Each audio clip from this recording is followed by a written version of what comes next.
Selamat malam Bapak-Bapak Ibu-Ibu semua. Selamat datang di acara KKS. Kita berjumpa lagi kali ini dengan pembicaraannya Bu Kay. Kita akan mulai dengan doa dulu. Pak Harun bisa minta tolong doa pembuka, Pak Harun? Ya, oke. Makasih. Selamat malam, sahabat KS Santo Yakobus. Selamat datang di acara Zoom malam hari ini. Marilah kita persiapkan hati untuk mendengarkan sabdamu melalui Ibu Feve. Dalam nama Bapa dan Putra dan Roh Kudus. Amin. Bapa yang Maha Baik, selamat malam. Engkau begitu baik mengumpulkan kami dalam suasana gembira dan suasana tahun baru menyambut acara Sumur Yakub di awal tahun 2024 ini. Semoga hambamu VV membawakan suatu ajaran Kristus maupun kisah atau peristiwa-peristiwa yang terjadi di awal Injil Markus ini. Semoga Tuhan membuka hati, pikiran, dan kami semua yang pendengar dengan rendah hati mau duduk dengan baik, mendengarkan sabdamu yang disampaikan, yang ditaburkan oleh Ibu Feve. Semoga ada buah-buah yang kita bisa petik dalam refleksi dan pendalaman pembahasan ayat-ayat yang kita baca malam hari ini. Semua ini ya Tuhan, kami serahkan dalam tangan kasih-Mu, karena Engkau adalah Tuhan dan pengantara kami sekarang dan selama-lamanya. Amin. Dalam nama Bapa dan Putra dan Roh Kudus. Amin. Oke, bahasan tata tertib Zoom seperti biasa. Nanti ada sesi sendiri untuk bertanya pada Ibu Feve. Mungkin semua udah pada kenal dengan Bu Feve ya. Pokoknya top ya. Di Facebook segala udah tampil. Jadi sekarang waktu dan langsung saya persilahkan, saya berikan pada Bu Pepe. Silakan Fei. Terima kasih Ciberta. Suara saya jelas ya Bapak Ibu? Jelas, jelas. Oke. Baik, selamat malam, selamat tahun baru untuk kita semua. Terima kasih untuk undangannya dari KKS Kelapa Gading. Boleh memberikan kesempatan kepada saya untuk kembali berbagi firman Tuhan bersama-sama. Sudah diperkenalkan tadi ya, nama saya Vincentia Vicenovi, saya biasa dipanggil Veve di Kelapa Gading. Terutusan saya juga dari Kelapa Gading. Saya saat ini berkarya sebagai pewarta audio Daily Fresh Juice. Nah, di tahun 2023 saya masih menulis untuk renungan di katolika.id khusus untuk basis wanita. Jadi dari awal ketika saya masuk KPKS, saya sudah mempunyai komitmen kalau saya jadi pewarta, saya ingin khusus untuk ibu-ibu, untuk wanita. Tujuannya apa? Karena wanita itu kan punya talenta yang luar biasa ya Bapak Ibu, terutama untuk ngomongnya, ya kan. Jadi ibu-ibu itu harus dirangkul supaya kita dengan firman Tuhan kita bisa pakai talenta kita dalam berbicara untuk mewartakan kabar Tuhan. Terus kemudian kita juga bisa semangat gitu. Nah, hari ini ketika saya ditanya oleh Ibu Miming ya, Ibu Yunita tentang temanya, saya angkat Injil hari ini dari Markus ya. Saya share screen ya, saya izin mohon maaf. Bisa terlihat? Saya. Iya, sudah. Saya ambil tema judulnya Keep Moving. Dari Markus bab 1 ayat 29 sampai 39. Ini masih Markus awal, jadi saya mau ajak teman-teman untuk melihat tentang Injil Markus dulu. Injil Markus ini termasuk Injil yang paling pendek. Kalau berbagi firman di sini, rasanya saya yang deg-degan karena banyak senior saya, banyak orang-orang yang hebat dalam kitab suci, ya kan? Yang pengalamannya jam terbangnya jauh lebih banyak dibanding VV. Tapi dengan segala keterbatasan saya berbagi dengan teman-teman. Kita mulai dari awal. Bahwa Injil Markus ini termasuk Injil yang paling pendek. Cuman ada 16 bab. Di dalam Injil Markus ini, Markus menulis dan menekankan pada karya-karya Yesus. Kemudian mujizat-mujizat yang dilakukan oleh Yesus. Bagian dari sumber penulisan Injil Lukas dan Matius. Meskipun Markus itu di dalam Alkitab urutannya Markus, tapi diyakini bahwa Markus ini adalah Injil pertama yang ditulis. Kemudian Lukas dan Matius mengambil sumber dari Markus, kemudian mereka mengembangkan ke dalam Injil Matius dan Injil Lukas, ya. Nah, terbagi dari beberapa bagian di Injil Markus itu di bab 1 ayat 1 sampai 20 itu ketika Yesus mempersiapkan karyanya, termasuk ada cerita tentang Yohanes Pembaptis yang mempersiapkan jalan untuk kedatangan Yesus Kristus, pembaptisan Yesus, ya. Semua awal-awal persiapan karya Yesus di dunia. Kemudian kita masuk ke bab 1 ayat 21 sampai bab 10 ayat 52 itu masuk ke dalam pemberitaan kerajaan Allah. Ada penyembuhan, mujizat, perumpamaan, dan lain-lain. Itu semua tentang karya-karya Yesus. Lalu di bab 11 ayat 1 sampai bab 16 ayat 20 itu bersifat pengajaran Yesus di Yerusalem. Kemudian Yesus menghadapi sengsaranya dan kebangkitan Yesus. Nah, di bagian-bagian ini bisa kita lihat bahwa tertulis dengan urutan-urutan yang cukup rapi dari Injil Markus ini, bagaimana dari awal persiapan sampai Yesus itu sungguh-sungguh berkarya. Dan pada malam hari ini, kita akan menekankan kepada Markus bab 1 ayat 29 sampai 35 ya. Injil Markus bab 1 ayat 29 sampai 39. Sekeluarnya dari rumah ibadat itu, Yesus dengan Yakobus dan Yohanes pergi ke rumah Simon dan Andreas. Sebentar ya, maaf. Ibu mertua Simon terbaring karena sakit demam. Mereka segera memberitahukan keadaannya kepada Yesus.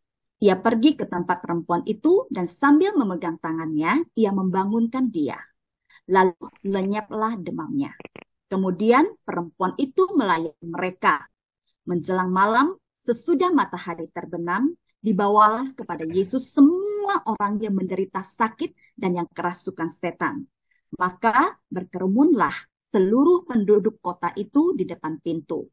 Ia menyembuhkan banyak orang yang menderita bermacam-macam penyakit dan mengusir banyak setan. Ia tidak memperbolehkan setan-setan itu berbicara, sebab mereka mengenal dia. Pagi-pagi benar, waktu hari masih gelap, ia bangun dan pergi keluar. Ia pergi ke tempat yang sunyi dan berdoa di sana. Tetapi Simon dan kawan-kawannya menyusul dia. Waktu menemukan dia, mereka berkata, "Semua orang mencari engkau." Jawabnya, "Marilah kita pergi ke tempat lain, ke kota-kota yang berdekatan, supaya di sana juga aku memberitakan Injil. Karena untuk itu aku telah datang." Lalu pergilah ia ke seluruh Galilea dan memberitakan Injil dalam rumah-rumah ibadat mereka dan mengusir setan-setan. Demikianlah sabda Tuhan.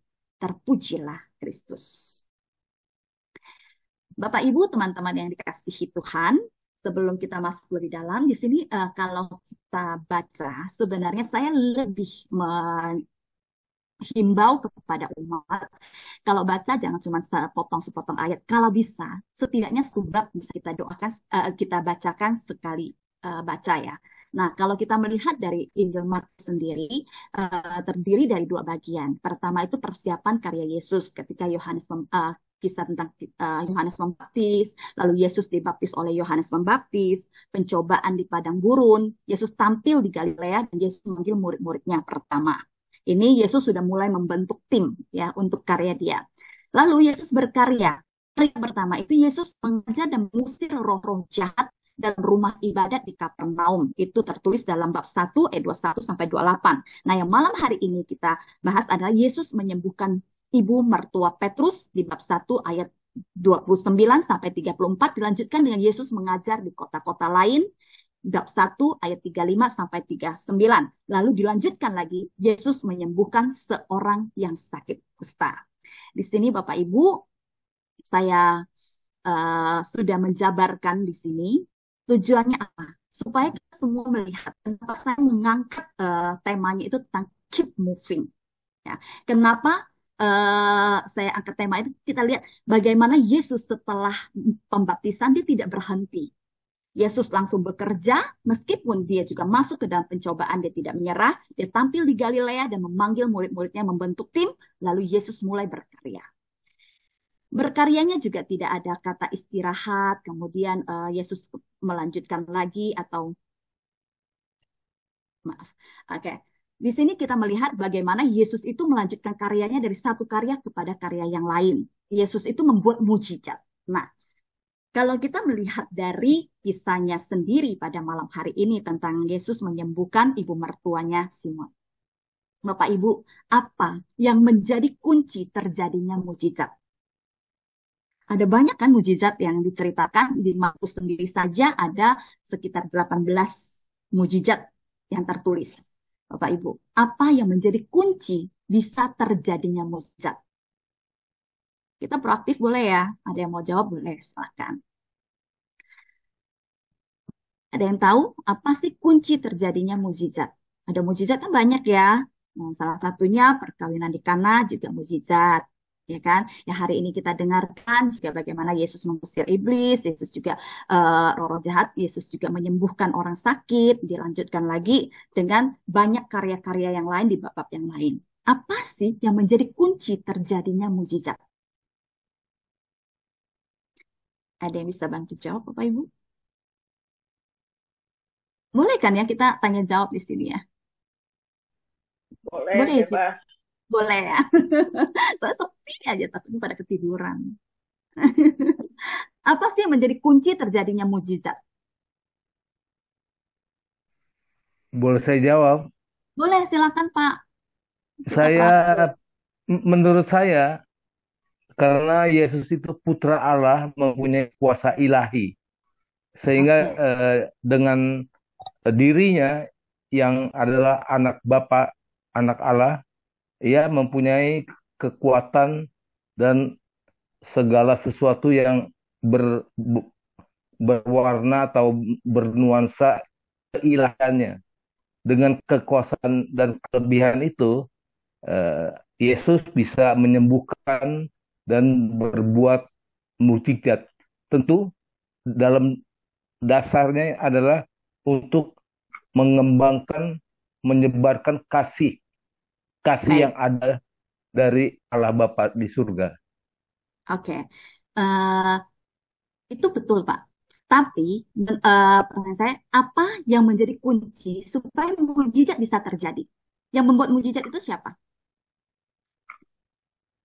Yesus. Ya, setuju ya? Yang membuat mukjizat itu Yesus dengan kuasa Allah. Mujizat baru bisa terjadi jika ada Yesus di situ. Setuju? Kalau kita baca dari bacaan hari ini, dikatakan bahwa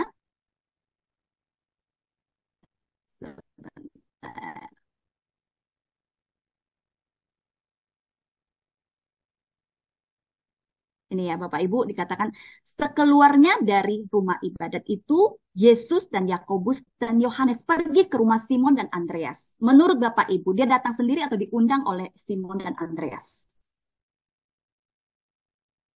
Yesus datang sendiri atau diundang oleh Simon dan Andreas? Datang sendiri. Datang sendiri ya Bapak Ibu. Mungkin nggak dia diundang. Nggak diundang, masa Yesus langsung tiba-tiba datang? Bisa jadi dia diundang oleh Simon dan Andreas, betul? Ya, Iya. diberitahukan. Diberitahukan. Nah, mujizat terjadi ketika kita mau mengundang Yesus. Atau ada perantara yang menyampaikan kepada Yesus. Atau kita datang sendiri kepada Yesus. Kalau Yesus tidak diundang atau kita nggak samperin Yesus langsung, mujizat itu tidak bisa terjadi. Setuju? Itulah kunci dari iman kita, bagaimana mujizat bisa terjadi, yaitu ketika umatnya itu mempunyai kesadaran proaktif untuk mau datang kepada Yesus atau mengundang Yesus untuk datang. Sehingga terjadilah mujizat. Nah, Mujizat yang dilakukan Yesus itu tidak cuma sekali, dua kali, berkali-kali. Makanya saya angkat tema loh, keep moving, dia no unstoppable movement, ya. Gerakan yang tidak ada hentinya. Dari satu peristiwa ke peristiwa yang lain dia membuat mujizat. Kenapa? Karena Yesus mempunyai kuasa untuk membuat mujizat itu. Dan ada orang-orang yang memang mengharapkan mujizat itu terjadi pada diri mereka. Yaitu orang-orang yang membutuhkan. Nah, ketika seseorang itu sakit, mungkin dia dalam keadaan yang terbatas. Tapi karena dia selama hidupnya itu dikelilingi oleh orang-orang yang luar biasa, dia mengenal Ciperta, mengenal Bu Rosita, mengenal Pak Klik atau siapapun juga yang merupakan anak-anak Tuhan Yesus yang baik. Sehingga ketika orang itu sakit, ada orang-orang datang mendoakan. Mereka mengundang Yesus, memberitahukan kepada Yesus, Tuhan Yesus ada teman saya namanya Rachel lagi sakit. Sehingga rahmat kasih itu bisa tersampaikan. Nah, iman dan mujizat itu bisa terjadi kalau ada gerakan proaktif. Antara umat itu datang kepada Yesus atau Yesus datang kepada umatnya. Di dalam perkawinan di Kana itu dikatakan bahwa Yesus diundang, Yesus dan murid-muridnya diundang di situ. Nah, mempelai itu mengundang Yesus sehingga mujizat bisa terjadi. Kalau mereka nggak mengundang Yesus, maka tidak ada mujizat yang terjadi di dalam pesta pernikahan itu. Ini pun sama, Simon dan Andreas mereka mengundang Yesus atau ada keluarganya menyampaikan kepada Yesus bahwa ibu mertuanya sedang sakit sehingga Yesus mau datang. Nah, hari ini di luar dari mujizat ini, saya menekankan bagaimana pergerakan karya Yesus. Satu persatu Yesus kerjakan tanpa berhenti. Kita lihat kalau di bab 1 saja, dikatakan bahwa kalau di Markus ya ciri khasnya Bapak Ibu, ayatnya dikit, babnya dikit-dikit ya. Perikopnya dikit-dikit maksudnya. Jadi Yesus tampil di Galilea cuma 2 ayat doang ya. Jadi pendek-pendek, jadi bacanya juga cepat selesainya. Injil yang paling cepat saya selesaikan itu Markus ya Bapak Ibu. Nah, kita lihat bagaimana Yesus setelah menerima pembaptisan, Roh Kudus sudah penuh di dalam Yesus, dia langsung bergerak. Dengan harapan apa? Setiap dari kita yang berkumpul di sini, saya yakin dan percaya juga sudah menerima pembaptisan kan? Ada yang belum dibaptis?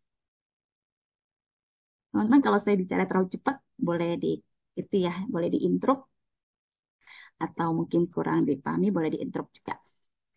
Setiap orang yang menerima pembaptisan wajib langsung bergerak.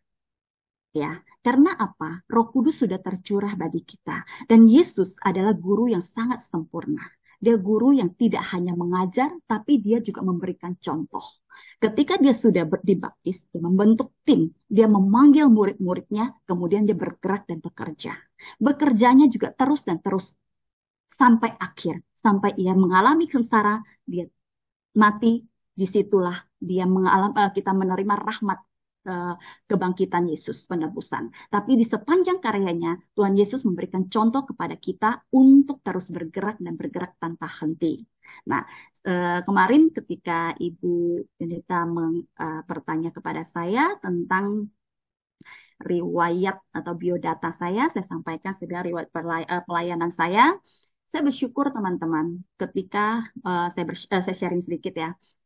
Ketika masa kecil saya sebelum saya dibaptis, saya sudah menjadi misdinar. Zaman dulu boleh, kalau sekarang nggak boleh ya. Peraturannya anak-anak itu harus sudah dibaptis atau sudah dibaptis dan sudah komuni pertama baru boleh jadi misdinar. Dulu ketika saya masih SD kelas 4, saya sudah jadi misdinar dan diizinkan. Karena saya rajin misdinar dan saya orangnya ceroboh, tanda tangan absen katekumen itu selalu hilang kertasnya. Jadi mulai lagi dari awal lagi. Ya udah sampai 20-an, ngulang lagi dari awal. Jadi nggak pernah penuh-penuh. Jadi nggak dibaptis-baptis juga karena kertasnya nggak pernah penuh ya. Tapi sampai satu kali guru agama saya mengenal saya. Akhirnya dikasih baptis karena saya sudah aktif di gereja sebagai misdinar dan dia tahu saya ikut katekumen, hanya kertasnya ngulang kertas baru terus gitu ya. Akhirnya saya katekumen kalau nggak salah saya 3 tahun ya. 3 tahun katekumen, orang cuma cukup 1 tahun, saya 3 tahun ngulang-ulang terus karena kecerobohan saya. Dan dulu itu saklek harus berdasarkan tanda tangan mencukupi, itu 1 halaman itu. Akhirnya singkat cerita saya dibaptis di tahun, saya baptis dewasa di tahun 95, Kemudian begitu saya selesai dibaptis, saya langsung bergabung dengan Legio Maria di Pontianak. Legio Maria Rumah Kencana. Lalu sampai tahun 99 saya lulus SMA, saya pindah ke Jakarta. Begitu sampai di Jakarta, saya sangat bersyukur karena Roh Kudus itu mungkin menggerakkan saya yakin ya bukan mungkin, Roh Kudus menggerakkan saya untuk segera mencari Legio Maria di Jakarta. Akhirnya dengan segala kenekatan saya naik motor, saya pergi ke gereja Yakobus, saya bertanya, ada Legio Maria di sini? Dan saya dikenalkan dengan Legio Maria Regina Angelorum, satu presidium dengan Ciberta Lin. Kita mengenal dari Legio Maria, satu tim kita dulu, sampai kurang lebih tahun 2005. Saya sebagai legioner di Regina Angelorum atau RA. Kemudian di tahun 2004 sampai 2005 saya ikut CAP angkatan ke-6 kalau nggak salah ya, satu angkatan dengan adalah beberapa teman-teman di sini pasti ya. Itu saya ikut CAP. Setelah ikut CAP, saya bergabung dengan Perduki Chapter Utara 1 sampai tahun 2017.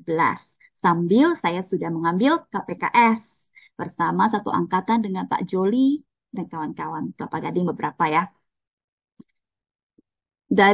Lulus dari KPKS, puji Tuhan, tidak lama kemudian di bulan Oktober saya dipanggil untuk mengisi Daily Fresh Juice. Ya, 1 bulan setelah perutusan, saya diminta untuk mengisi Daily Fresh Juice sampai sekarang. Dan tidak lama kemudian juga saya dipanggil untuk mengisi renungan katolika.id, aplikasi juga, tapi bentuknya tulisan, menulis. Nah, sampai tahun 2022 sebagai penulis renungan katolika.id kalau untuk Daily Fresh Juice sampai sekarang. Kemudian tahun 2020 pandemi saya berkarya juga membentuk kelompok doa Santo Frumentius bersama teman-teman saya, ada Pak Kelik, ada Bu Ason, segala macam beberapa yang hadir di sini, ada Pak Ateng. Kami membentuk satu kelompok doa namanya kelompok doa Santo Frumentius. Kerjaan kami doa. Setiap jam 6 sore, setiap hari kami berdoa untuk orang-orang sakit. Bapak Ibu, yang saya ingin tekankan di sini bukan bagaimana pelayanan saya itu berturut-turut, keep moving itu berturut. Tapi saya ingin menyampaikan kepada Bapak Ibu tentang apa yang saya alami di sepanjang pelayanan saya. Itu kan apa yang saya berikan. Ya mungkin kedengarannya, wah, tidak berhenti nih dari tahun 1991 sampai 2024 ya hari ini, pelayanan saya tidak berhenti. Ya, tapi yang saya ingin ajak teman-teman melihat adalah apa yang saya terima dari Tuhan Yesus sepanjang pelayanan saya. Ketika saya mewartakan, ketika saya melayani, saya berjumpa dengan orang-orang yang saya layani dan sebagainya. Pertama, kalau Miss Dinar, saya merasakan bagaimana saya boleh tinggal dekat dengan orang-orang yang ada di sekitar altar, termasuk para Romo. Waktu itu saya masih kecil ya, baru kelas 4. Sebenarnya saya Miss Dinar juga untuk lari dari mama, supaya mama nggak suruh saya ngelap daun. Mama saya kan kerjanya bikin kue, jadi saya bantuin ngelap daun, supaya saya nggak dipanggil-panggil, saya kabur ke gereja jadi Miss Dinar ya. Awalnya begitu ya. Awal pergerakan Tuhan itu untuk kabur dari bantuin mama. Kemudian tahun 95 saya dibaptis dewasa. Di saat saya dibaptis, saya merasa itu juga mungkin karena gerakan Tuhan, gerakan Roh Kudus ya. Saya meminta kepada Tuhan, Tuhan, kalau pembaptisan itu ada mujizat, saya minta untuk sembuh. Karena pada saat saya kecil, saya sakit ambeien, Bapak Ibu. Mohon maaf agak jorok. Ambeiennya itu setiap kali saya buang air besar, dia keluar dagingnya. Meneteskan darah sampai kloset itu bisa hampir penuh dengan darah. Itu kalau lagi buang air tersiksa. Karena kan rasanya kayak pegel gitu ya di belakang pinggang dan sebagainya. Sedangkan kondisi keuangan kami kan tidak baik pada saat itu ya. Mama juga kondisinya pas-pasan. Jadi tidak bisa bawa saya untuk berobat. Kalau misalnya saya berobat zaman sekarang mungkin disebutnya kanker. Tapi pada saat itu cuma dikasih obat tradisional untuk dioles di daging tersebut. Nah pada saat saya dibaptis saya minta mujizat dari Tuhan. Tuhan, saya minta mujizat pembaptisan. Saya mau sembuh dari sakit saya. Bapak Ibu tahu apa yang terjadi? Satu hari ketika saya buang air besar, daging itu hancur keluar semua. Sampai hari ini saya sembuh. Yesus. Itu mujizat yang pertama saya rasakan dengan jelas. Saya alami ketika saya diterima dan dimateraikan menjadi murid Yesus. Kemudian ketika saya menjadi legioner pertama kali di Rumah Kencana Pontianak, itu juga menjadi mujizat buat saya. Yang saya terima apa? Dulu kan saya sering mengeluh gitu loh. Kok saya lahir di keluarga yang miskin? Papa mama miskin. Saya harus ikut jualan. Teman-teman tidak boleh bawa makanan ke kelas, saya boleh buat jualan. Saya jualan nastar, jualan kacang goreng, dan sebagainya.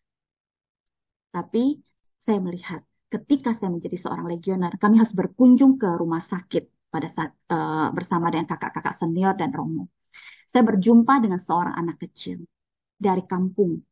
Dia itu sakit karena menyalakan mesin pompa air. Jadi kalau dia untuk ngambil air, dia harus menyalakan motor airnya, sehingga rambutnya itu masuk ke dalam motor air tersebut sampai kulit-kulit kepalanya copot. Pada saat itu, yang menjadi pukulan buat saya adalah, kenapa saya tidak bersyukur dengan keadaan saya? Secara saya mandi masih ada bak mandi, masih ada gayungnya. Tidak perlu menarik dengan mesin motor.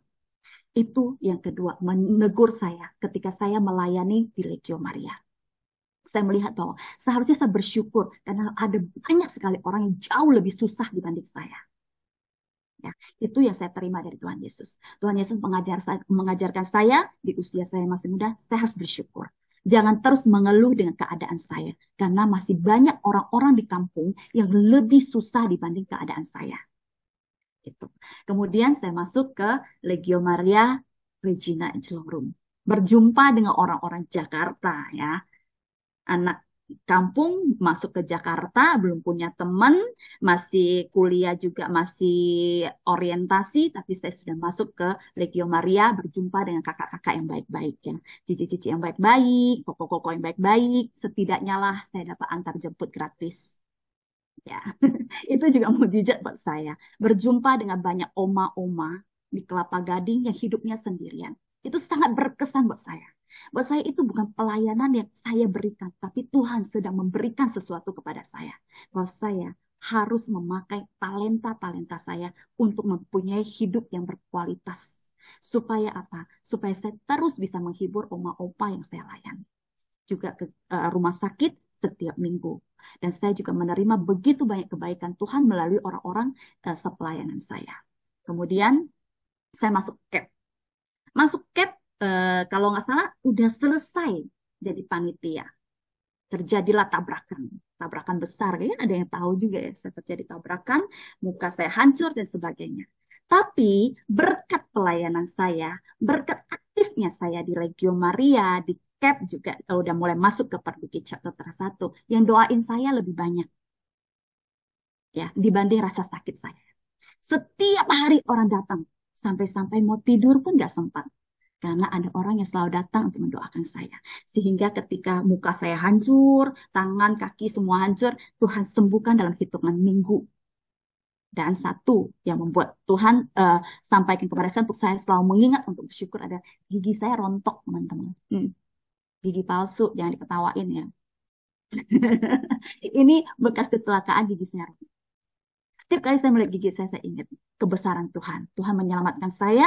Ternyata muka saya tidak sampai berbekas. Saya masih ada yang mau kawinin saya. Punya 2 putra sekarang. Cakep-cakep lagi kan putranya.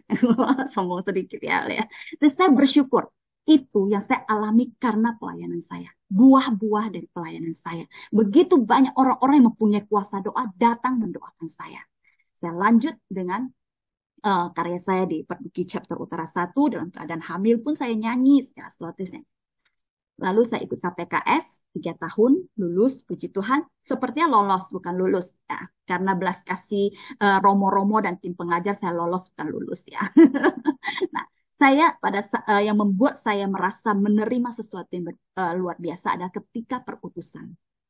Ketika saya bersalaman dengan Bapak Uskup katakan, terima kasih Ibu sudah mau ikut terlibat memberitakan kabar sukacita Tuhan. Saya merasa tertampar pada saat itu. Saya belum melakukan apa-apa, Bapak Uskup mengucapkan terima kasih kepada saya. Di situ saya harus, wah, I have to do something gitu loh. Saya harus melakukan sesuatu. Saya harus berbuah dari perutusan saya itu. Saya tidak boleh berhenti dan saya harus berkarya.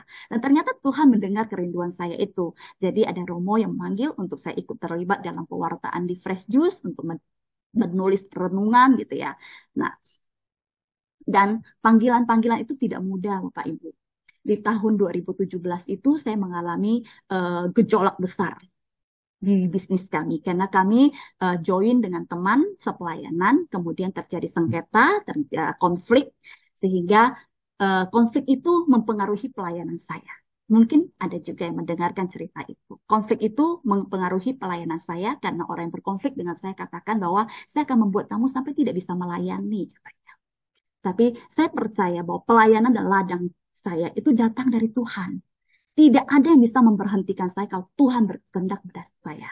Akhirnya saya tetap di tengah pergumulan saya itu, Tuhan malah panggil saya untuk mewartakan di Fresh Juice. Sedangkan Fresh Juice itu bisa didengar tidak hanya oleh komunitas Sumur Yakub saja atau oleh paroki kita saja, tapi didengar oleh semua orang. Nah, di mana ketika pertama kali saya ingat sekali renungan saya on air, judulnya Tuhan Menangis.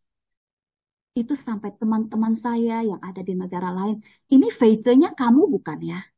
Itu sangat menggugah saya. Saat mengingatkan saya, lo nggak boleh berhenti hanya karena masalah pribadi. Kamu tidak boleh berhenti hanya karena pergumulan hidup kamu. Tapi sukacita Tuhan harus tetap diwartakan. Kamu harus tetap bergerak. Itu adalah badai yang cukup besar buat kami pada saat itu. Saya dan suami saya. Tapi saya bersyukur bahwa Tuhan juga memberikan hadiah yang besar buat saya. Bahwa kamu harus keep moving. Apapun yang terjadi, ada gerakan roh Allah yang tidak bisa diberhentikan. Akhirnya saya terima tawaran itu, saya mewartakan sampai hari ini. Kemudian pandemi, ya, pandemi juga luar biasa kan. Bisnis setelah saya ada sengketa, kami buka sendiri travel ya. Travelnya diberkati banget oleh Tuhan. Puji Tuhan, segala sesuatunya lancar, semua tercukupi. Ya, saya hidup juga merasa Tuhan baik banget saya.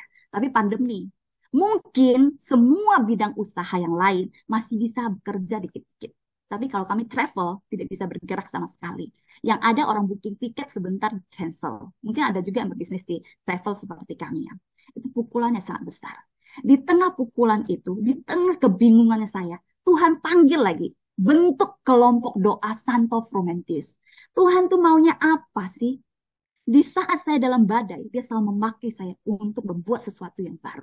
Supaya ada buah-buah baru. Dengan komitmen kecil dari sekelompok teman-teman yang berawal dari belasan orang, dan katakan, kita terus berdoa untuk semua orang yang terdampak COVID maupun yang punya sakit atau yang meninggal. Kita berdoa setiap hari, sekalipun sisa 2 atau 3 orang, kita tetap komit. Bapak Ibu tahu kelompok doa kami. Saat ini setiap kali bergabung lebih dari 20 setiap hari. Kecuali hari Sabtu ya, malam Minggu itu malam penuh tantangan dan godaannya besar mungkin ya. Banyak yang ke mall gitu ya, jadi jumlahnya agak sedikit. Setiap hari kami bisa berkumpul sebanyak 20-30 orang. Bapak Ibu, sampai hari ini saya melayani. Bukan karena hebat kuatnya saya. Tapi begitu saya antusiasnya, pengen lihat Tuhan mau kasih saya apa lagi. Apalagi mujizat yang mau Tuhan nyatakan kepada saya. Semakin saya melayani, saya semakin excited. Saya semakin terpanggil. Kalau saya melakukan sesuatu, pasti juga ada something yang Tuhan mau nyatakan. Tapi kan tidak selalu dalam bentuk hadiah yang bersifat materi. Bagaimana cara kita memandang hadiah itu sebagai hal yang perlu kita syukuri. Maka itu akan membangun kita untuk tidak berhenti bergerak. Untuk tidak berhenti melakukan sesuatu dalam pelayanan kita. Sehingga mujizat-mujizat bisa terjadi. Di dalam kelompok doa itu bukan hal karena kami mendoakan orang lain. Bukan karena kami memberikan sesuatu kepada orang lain. Bukan Bapak Ibu. Tapi setiap hari, banyak waktu kami diperdengarkan dengan mujizat-mujizat yang hebat-hebat. Betul ya Iyaswan, Pak Kelik ya. Orang-orang yang sudah koma, yang kata dokter sudah menyerah, memberikan kabar, sudah masuk dalam tahap terapi, sudah bisa berjalan, sudah bisa berbicara. Tuhan tidak sedang, kami bukannya melakukan sesuatu buat orang lain. Tuhan sedang berbicara kepada para pendoa-pendoa. Lihatlah betapa kuasa Tuhan itu bekerja. Nah, di dalam masuk ke dalam Injil hari ini, bagaimana Tuhan Yesus itu sudah menyembuhkan. Dan di sekitarnya juga akan Tuhan urapi. Dia menyembuhkan ibu mertua dari Simon. Maaf, saya kalau udah buka kitab suci, saya harus pakai kacamata. Mohon maaf Ibu. Di sini dikatakan bahwa Yesus menyembuhkan ibu mertua Petrus. Hebatnya adalah satu ayat yang menjadi teguran buat kita juga. Bahwa ibu mertua Simon terbaring karena sakit demam. Mereka segera memberitahukan keadaannya kepada Yesus. Ia pergi ke tempat perempuan itu dan sambil memegang tangannya, ia membangunkan dia. Lalu lenyaplah demamnya.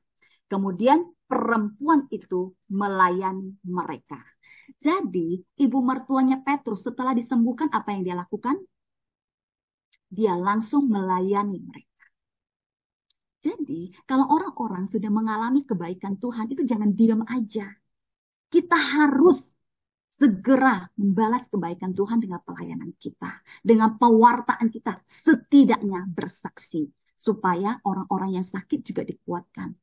Saya aja dulu pernah sakit ambeien setiap hari, saya nggak tahu ya cara hitungnya berapa banyak darah yang dikeluarkan setiap hari ketika saya buang air. Saya disembuhkan oleh Tuhan dengan cara yang sangat mujizat. Kenapa? Saya melihat sendiri bagaimana barang yang sangat saya takuti itu hancur. Berkeping-keping kecil-kecil. Saya melihat sendiri, Bapak Ibu. Ketika saya kecelakaan, Tuhan sembuhkan sampai muka saya mulus kembali. Ada banyak tanda di kaki saya. Buat saya tidak masalah. Karena itu mengingatkan saya pada kebesaran Tuhan. Tuhan pernah menyelamatkan saya. Jadi, ketika kita mengalami kasih Tuhan, tugas kita adalah mewartakan. Kita meneguhkan orang lain, tidak perlu takut. Karena apa? Tuhan punya kuasa untuk menyembuhkan. Tapi gimana caranya saya kalau orang udah kena sakit berat, terus kamu bilang, oh bersuka cita ya, mengucap syukur ya. Apa yang mau diucapkan syukurnya? Pasti akan mengucap syukurlah untuk hari-hari yang pernah baik di waktu-waktu yang lalu. Kalau saya 40 tahun mengalami sesuatu, artinya ada 40 tahun di belakang yang saya mengalami kasih Tuhan yang baik. Amin? Bapak Ibu? Amin, bukan Anies dan Caimin ya, saya nggak lagi itu ya, saya lagi nggak kampanye Bapak Ibu, amin ya dan amin ya. Kita mengalami kebaikan Tuhan, tapi ketika kita dalam keadaan terpuruk, bisakah kita mengucap syukur? Mengucap syukur untuk hal-hal yang pernah kita lalui. Ketika kita pandemi, kita bersyukur apa? Saya saat pandemi Bapak Ibu, saya tidak bisa bikin kue, saya bisa makan kue aja.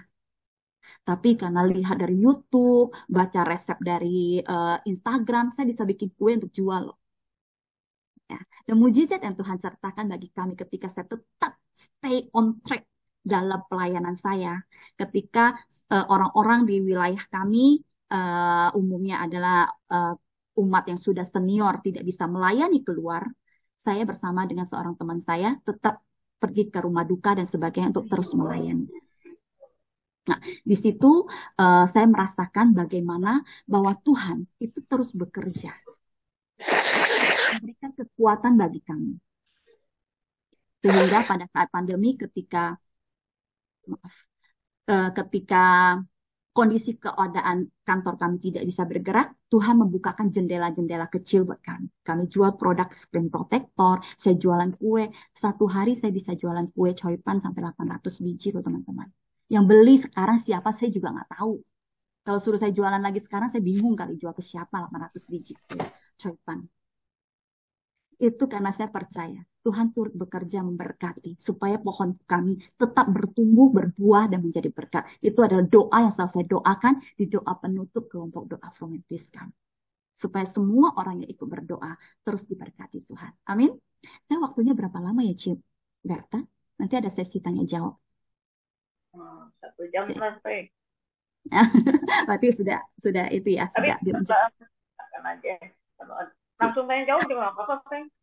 Oh ya, boleh kalau ada yang mau bertanya tentang sharing saya juga boleh. Tapi inti dari rangkuman pewartaan hari ini adalah saya mau mengajak teman-teman meneladani satu contoh, yaitu Tuhan Yesus. Setelah menerima Roh Kudus dalam pembaptisan, langsung bekerja. Setelah menerima perutusan, langsung bergerak. Ya, ternyata ketika waktu kita dikumpulkan ya teman-teman lulusan KPKS berjumpa sama Romo Anton disebutkanlah berapa jumlah lulusan KPKS dan aktif ada berapa. Wah, saya juga terkagum-kagum nilainya kecil amat gitu ya. Kemana orang-orang itu gitu ya. Setelah menerima utusan, jangan biarkan Roh Kudus itu menjadi sia-sia dalam diri kita. Langsung jalan terus, hajar terus. Kan ada waktunya jenuh, betul. Ada waktunya jenuh, ada waktunya kita juga harus menarik diri. Ketika kita mengalami hantaman-hantaman, boleh nggak berhenti? Boleh. Berhentinya itu dalam artian untuk pribadi kita. Menarik diri sebentar, kita ambil waktu untuk renungan pribadi kita. Berdoa untuk pribadi kita, sampai Roh Kudus menguatkan kita lagi, kita hajar lagi.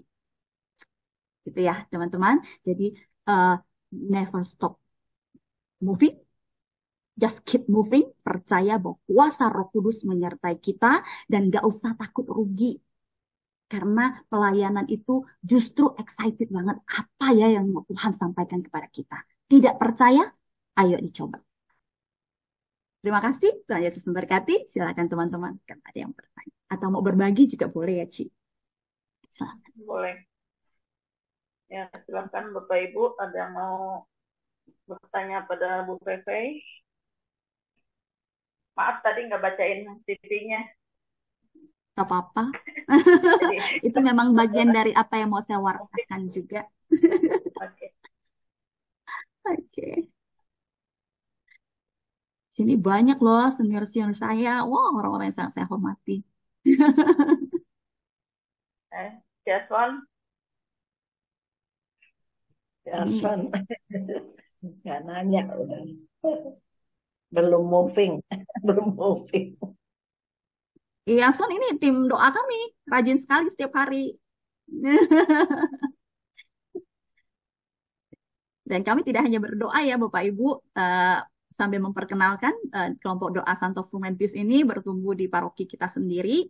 Selain berdoa setiap jam 6 sore, ya wujud doanya itu untuk orang-orang sakit, kemudian untuk romo-romo supaya dikuatkan dalam perutusannya, juga untuk anak-anak yang mungkin belajar di luar negeri, orang-orang yang ada masalah keuangan, juga untuk jiwa-jiwa yang sudah meninggal. Jadi kalau kita dengar ada keluarga siapa yang meninggal, kita doakan 100 hari berturut-turut. Mungkin keluarganya sempat lupa untuk mendoakan, tapi ada kelompok doa Frumentis yang mendoakan 100 hari. Jadi Bapak Ibu, kalau memang ada yang membutuhkan pelayanan doa, bisa hubungi kami. PV, ada Pak Kelik, ada Bu Aswan, di sini ada Pak Ateng, yang kenal aja di Frumentis. Frumentis itu di Taman Pegangsaan Indah. Chat aja, masukkan nama, akan kami doakan. Yang sakit cancer, gitu. Setiap hari kami doakan. Jadi agak lama doanya 1 jam kurang lebih, karena intensinya banyak. Ya. Lalu setiap November, ketika gereja merayakan pesta arwah, kami juga berdoa novena arwah 9 hari berturut-turut, kemudian dipersembahkan dalam perayaan Ekaristi di Gua Maria Kim Taigon. Nama-nama yang kami doakan kurang lebih setahun itu setiap kali doakan sekitar 600 nama lebih ya, dibakar dan persembahan bakaran. Itu banyak karya-karya dari Frumentis kurang lebih seperti itu. Yang mau join juga boleh, nanti saya share linknya. Silakan Bapak Ibu, ada yang mau bertanya?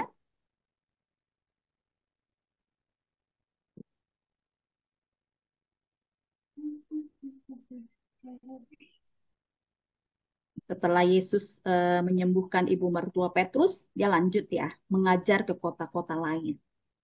Jadi Yesus nggak tinggal diam. Nggak ada tuh Yesus shopping dulu. Yesus juga mengalami tantangan dalam pelayanannya. Berjumpa dengan orang-orang Farisi, ahli-ahli Taurat, yang kalau kita bilang sih netizen ya, Kalau sekarang pewartaan pun kita ketemu dengan netizen-netizen, ya saya termasuk orang yang kepo. Kalau saya pewartaan fresh juice, saya suka baca komen-komen di YouTube. Sebenarnya disarankan tidak membaca, tapi banyak yang menguatkan dibanding yang mungkin menjatuhkan. Tidak ada sih yang menjatuhkannya, umat Katolik baik gitu. Itu Yesus tetap jalan terus. Sampai kisah sengsaranya kita bisa melihat bahwa Yesus tidak tinggal untuk pembelaan diri. Nggak ada. Mampir dulu, saya enggak loh, saya enggak seperti yang dituduhkan loh. Enggak. Yesus juga diam. Jalani aja jalan salibnya sampai ke akhir salib itu. Kita pun harus sama. Kalau memang ada yang menembakkan panah-panah tertentu, biarkan saja. Kasih Allah akan menjawab segala sesuatunya. Kalau Tuhan berkenan kepada kita, maka kehidupan kita akan terus diberkati. Tapi kalau Tuhan tidak berkenan, apapun yang kita kerjakan, pasti akan mengalami banyak rintangan yang berat. Itu yang menjadi komitmen saya. Silakan teman-teman, mungkin ada yang mau sharing.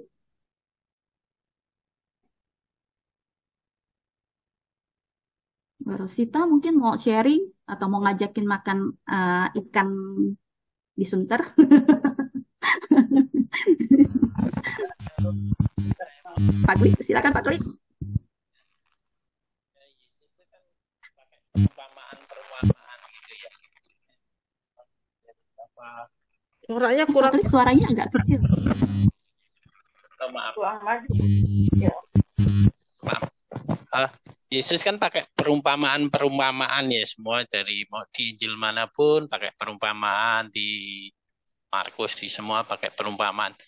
Nah itu memang apakah itu dari kehidupan yang lalu-lalu, perumpamaan itu sebagai apa ya, kayak kisah cerita apa-apa gitu ya. Nah, saya mau tanya aja, mungkin dari Bu Fe atau ibu-ibu lain bisa menjawab. Baik. Kenapa Terima perumpamaan? Ya, terima kasih Pak Kelik. Kalau saya secara pribadi, setelah saya membaca banyak Injil tentang Yesus memberikan perumpamaan, menurut saya perumpamaan itu disampaikan oleh Yesus supaya lebih mudah dimengerti oleh umat, oleh murid-muridnya. Supaya lebih mudah untuk diserap. Kalau kita juga, kalau misalnya saya bercerita, terus saya ceritanya itu disampaikan sesuai dengan kehidupan kita sehari-hari, rasanya akan lebih mudah ya. Misalnya, contohnya. Kenapa benih itu harus jatuh? Kalau benih dipegang aja tidak akan bertumbuh. Benih itu harus jatuh. Kenapa? Karena jatuh dia ketemu tanah. Dia bisa masuk ke dalam tanah, dia berakar kemudian bertumbuh. Tuhan Yesus mengumpamakan tentang kerajaan Allah. Banyak hal. Terus kemudian ada banyak sekali perumpamaan-perumpamaan. Menurut saya justru itu memudahkan. Ibu makan cerita yang dibuat-buat, tapi perumpamaan yang dipakai oleh Yesus supaya memberikan gambaran yang lebih mudah untuk kita terima. Kalau ngebayangin kan lebih gampang ya Pak. Ya, jadi menurut saya perumpamaan dipakai Yesus supaya memudahkan kita untuk mengerti ajarannya. Setuju ya teman-teman yang lain? Boleh menambahkan nih, saya panggil apa ya kakak-kakak senior? Ya, Ibu Tante Eti. Ada lagi yang mau PV, share? Iya, Tante Eti. saya salut dengan sharing-sharingnya. Mohon maaf saya nggak buka kamera ya, Gak apa-apa, lagi di Tante. luar. Jadi saya salut dengan sharingnya VV, pengalaman hidupnya yang begitu bisa mengalami kasih Tuhan dan membagikannya kepada kita-kita ini. Nggak ada yang namanya, oh senior lebih hebat, nggak. Jadi terima kasih dengan sharing-sharingnya VV. Mudah-mudahan teman-teman yang lain juga mau men-sharingkan ya pengalaman hidupnya disesuaikan dengan apa yang sudah didapat setiap hari membaca firman Tuhan. Itu pasti mendapatkan sesuatu yang menguatkan. Itu aja VV. Terima kasih banyak, sharingnya bagus sekali. Puji Tuhan. Terima kasih Tante Eti. Senang deh kangen sama Tante ya. Lihat VV sekali ya. Puji Tuhan saya jadi teringat juga teman-teman dalam pelayanan itu memang selalu ada rintangan ya. Banyak yang namanya like, dislike itu pasti ada. Orang yang tidak suka sama kita tuh pasti ada. Ya, tapi nggak usah ditanggapi. Ya dia suka syukur, dia nggak suka ya nggak apa-apa. Semakin dia membanting kita, jadilah bola bekel. Bola bekel semakin dibanting, dia semakin tinggi terbangnya. Tuh ya. Terus kalau misalnya di tempat ini kita diterima, ingat firman Tuhan. Kalau salam kita diterima, akan ya bagus ya kita tinggal bersama mereka, kita makan bersama dengan mereka. Kalau ditolak, salam itu kembali kepada kita. Hempaskan debu jalan. Artinya apa? Dengan segala kesombongan saya, teman-teman, artinya dia tidak pantas untuk menerima pelayanan kita. Ya. Jadi jangan sampai penolakan orang-orang itu membuat kita jadi berkecil hati, tidak berani maju lagi. Tapi justru membuat kita semakin kuat. Karena benih semakin masuk ke dalam dia, semakin kuat akarnya. Jadi saya selalu berpikir bahwa kemanapun juga mungkin ada yang tidak suka sama kita. Like and dislike itu wajar gitu ya. Tidak bisa kita memaksa orang selalu suka sama kita. Hari ini kita pakai hijau, lalu pakai hijau norak bener. Besok saya pakai merah norak bener. Itu urusan saya, bukan urusan dia. Tapi dengan baju yang sama, saya tetap maju, saya tetap mewartakan kasih Tuhan. Orang-orang yang berjumpa saya harus mengalami sukacita. Kalau di antara 10 orang satu tidak suka, ya nggak apa-apa lah. Ya, jadi apapun yang terjadi dalam pelayanan kita, jadilah boleh bekel, semakin dilempar, semakin tinggi kita melayani. Ya, kalau perlu menyentuh langit-langit di atas. Amin ya. Jadi kalau memang pada saat kita lagi krisis, kita boleh menarik diri. Kita boleh renungkan dulu apa yang salah. Pasti ya, kita manusia yang penuh kekurangan pasti ada salahnya. Kita merenungkan, jangan malu untuk ngaku dosa. Minta sama Romo. Saya kalau lagi kesel banget. Romo mana aja yang saya ketemuin, Romo minta waktu sebentar, saya mau ngaku dosa. Di kelompok doa Frumentius juga saya selalu buat pengakuan dosa private untuk kelompok itu. Karena jadi pendoa dia harus mengakui dosanya. Kecuali dia orang yang tidak berdosa. Ya, ya teman-teman. Jangan pernah takut, dimanapun kita melayani, jadilah biji ketapel yang isinya adalah benih, di mana Tuhan tembak, di situ bertumbuh. Ya. Lagi yang mau menambahkan, ada yang mau sharing, boleh dong, menguatkan saya juga.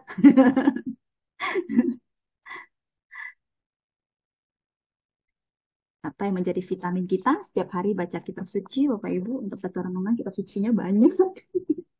Cari sumbernya banyak, buku-buku para Romo juga kita baca supaya kita punya modal untuk membantu KKS supaya banyak pewartanya. Supaya apa? Supaya pada saat PI nggak muter-muter, pewartanya itu aja dari Senin sampai Jumat kita nggak ada breaknya. Jadi kalau semakin banyak yang bertumbuh, semakin banyak fasilitator yang bisa diundang. Betul ya Bu Rosita? Bukan ya. Iya, benar sekali. Terima kasih ya. Banyak sekali sharingnya. Itu salah satu suara Tuhan. Bagaimana kita telah diutus setelah lulus KPKS, kita jangan menghilang. Benar. Kelapa Gading angkatan saya tuh 18 orang dari Kelapa Gading. Tapi yang mau melayani itu kehitung dengan jari. Angkatan saya loh, ya. Jadi Bu Feice tadi mengatakan itulah. Tuhan itu sampai kita bisa masuk KPKS dan kita lolos. Entah lulus, entah lolos. Saya juga lolos sih sebenarnya. Ya, itu 3 tahun, itu Tuhan punya rencana loh. Bukannya kehebatan kita. Ya, saya mau sharing dikit ya. Saya itu kan bukan orang pinter. Itu kalau waktu suatu hari ada ulangan dari KPKS ya, itu dikasih kisi-kisi ya, kisi-kisi tapi sama aja satu buku suruh baca ya, gitu kan, banyak banget gitu kan. Saya itu bukan orang yang tekun loh. Suatu hari kita pergi barengan nih, saya pergi berlima satu mobil tiap kali kursus. Itu mereka, waduh luar biasa. Di mobil saling tanya jawab yang saya tidak tahu apa yang dia bicarakan. Waduh, dia ngomong apa ya? Waduh, saya berdoa. Benar-benar ini saya berdoa. Tuhan, kirim Roh Kudus. Saya sekarang mendingan tidur daripada saya stres dengar mereka saling tanya jawab. Itu hebat-hebat. Hebat-hebat, bener-bener hebat-hebat teman semobil saya itu. Akhirnya saya bilang, Tuhan, saya nggak tahu apa yang dia ngomong. Tolong, saya tidur aja. Nanti kirim Roh Kudus agar yang keluar yang saya bisa. Saya bilang, saya tidur sampai di Tebet. Saya bangun, memang saya kalau nempel tidur gitu ya. Sampai di KPKS saya bangun ulangan. Tahu nggak? Itu open book, ulangannya. Dan apa yang ada di otak saya keluarin. Jadi saya nggak usah hafal, open book. Saya udah nggak ada apa yang mesti saya keluarin dari otak saya kumpulkan itu kertas. Pas pulang satu mobil saya itu ngomel. Mereka sangka saya tuh pura-pura. Orang belajar tidur, kumpulin paling cepat. Tapi itu karya Tuhan. Seperti tadi Bu Vice bilang, miracle tuh terjadi tiap saat. Karena saat itu Tuhan hadir, saya percaya apa yang saya apa ya tuliskan dari ulangan itu apa yang ada di otak saya dan itu Roh Kudus memilih sehingga saya mampu melakukannya. Itu miracle kecil. Menurut saya itu kecil, menurut orang lain juga kecil ya, itu simple ya. Tapi buat saya itu satu miracle. Gitu loh Bu Feize.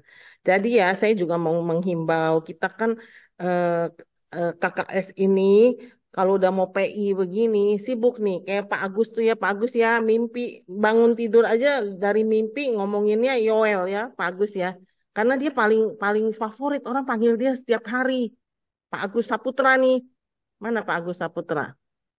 Jadi saya maksudnya bukan saya tim KKS akan mengadakan pembelajaran untuk para fasilitator, terutama fasilitator lingkungan, paling enggak membawakan gokil untuk lingkungannya gitu loh ya. Bapak Ibu ya, tolong dikasih tahu ke lingkungan masing-masing siapa yang mau belajar boleh gitu ya untuk fasilitator. Itu loh Bu Feice, kita benar-benar di sini merasakan sekali kalau kita membuka hati, Tuhan memilih kita. Satu belum selesai dipilih dikasih lagi kerjaan yang lain. Ya kan? Bukan kita hebat, tapi karena kita membuka tangan, membuka hati untuk menanggapi panggilan Tuhan. Itu aja pesan saya. Jangan takut. Ada Zoom ini, tempat kita berani mewartakan. Kita tiap Rabu kan tayang nih ya Zoom KKS ya. Dengan sharing begini itu udah salah satu mewartakan loh. Tadi Bu Wice sharingnya bagus sekali. Itu mewartakan loh. Bagaimana kebaikan Tuhan dalam hidup kita. Jadi orang yang mendengar itu juga akan refleksi diri nih ya. Oh iya ya, saya juga ngalami loh ya kebaikan Tuhan. Ayo sharing di sini. Kita tidak tahu teman kita di sini yang sedang down, sedang desolasi, tiba-tiba mendengar sharing kita dan dia semangat. Dan dia merasakan, oh iya benar ya Tuhan juga pernah melakukan miracle dalam hidup dia. Tapi karena begitu banyak masalah dia lupa. Miracle dari Tuhan, kebaikan Tuhan dia lupa. Karena masalah begitu bertubi-tubi, ya kan? Gitu ya Bapak Ibu ya. Di sini tempat kita sharing, silakan. Wartakan kebaikan Tuhan dalam hidup kita. Itu pasti tiap orang mengalami. Itu ya. Nih Pak Agus sudah buka kamera. Silakan Pak Agus. Sharing dong Pak Agus. Gimana luar biasanya Pak Agus nggak pernah nolak tugas. Makanya dia paling favorit selalu dipanggil untuk PI di lingkungan ya Pak Agus ya. Gitu. Silakan Pak Agus sharing. Gimana nggak berani ya Pak Agus ya menolak tugas dari Tuhan ya Pak Agus ya. Ya, sharing yang lain dulu. Saya dengerin aja dulu, Bu Rosita. Ya, enggak, kita Saya cuma mau denger gimana Pak Agus nggak pernah nolak tugas itu apa komitmen Pak Agus itu aja Pak Agus. Biar yang lain itu terpacu gitu loh Pak Agus. Kan Pak Agus Bu bisa Rosita, ya. Bu Halo. Rosita, boleh Ya, saya duluan nggak? boleh silakan Boleh silakan. saya dulu. Setelah Silakan. saya baru Pak Agus ya, Ya. karena saya berapi-api nih. Ya, Ini silakan, kayaknya Roh silakan. Kudus yang bekerja. Saya Silakan. sebentar. Jadi saya mau sharing mengenai mujizat yang sedang terjadi, yang sedang saya alami sekarang ini. Yaitu saya kasih judul Mujizat SMK, SMK, Sakramen Maha Kudus. Saya imanin mama saya 82 tahun dari tanggal 11 Agustus sampai 18 September, jadi 1 bulan lebih sedikit, itu cuci darah 2 minggu sekali. Dan sejak di rumah sakit, saya sudah menghadirkan teman untuk memberikan SMK sampai hari ini. Jadi saya percaya dan sampai 18 September. Setelah itu dokter bilang kita tunda sampai hari ini, sudah 4 bulan. Ya, sudah 4 bulan lebih. Jadi stop cuci darahnya. Hanya itu yang mau saya sharingkan, itu Tuhan luar biasa. Dan saya percaya tubuh dan darah Yesus itu benar-benar ada. Benar-benar sungguh memberkati kita. Itu ada, saya tidak bisa ngomong banyak, tapi saya bersyukur dan mengalami kasih Tuhan. Mama saya walaupun keadaannya masih lemah, tapi sampai sekarang sudah tidak cuci darah lagi. Pada saat dia cuci darah adalah karena kondisinya sesak, tangannya terutama bengkak banget karena cairannya tidak keluar dan fungsi ginjalnya kreatinennya tinggi sekali, sehingga dokter minta keluarga untuk ini harus cuci darah, kalau enggak bahaya. Dan saya berdasarkan pengalaman saya sebagai awam, di mana-mana saya dengar orang kalau cuci darah itu cuci darah terus-menerus dan akhirnya jalan. Nah, ini sesuatu yang terjadi dengan saya ini berbeda.